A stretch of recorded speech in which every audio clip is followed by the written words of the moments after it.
Mardi 11 septembre 2001 au matin, 19 hommes embarquent à bord de 4 vols domestiques à Boston, Washington et Newark. Leur projet, détourner ces avions pour les transformer en projectiles géants.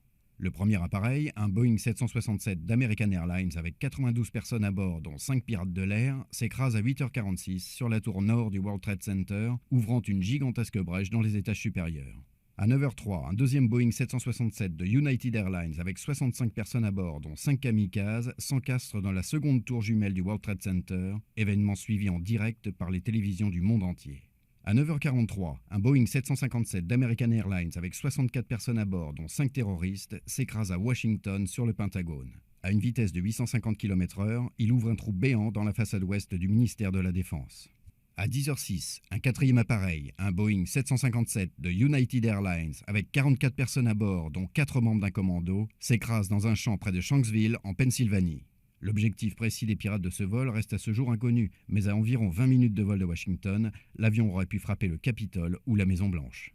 On sait toutefois que certains passagers informés par téléphone portable du drame de New York se sont battus avec les terroristes. Les 2 tours du World Trade Center se sont effondrées dans un déluge de gravats et de poussière. La tour sud à 9h59, la tour nord à 10h28.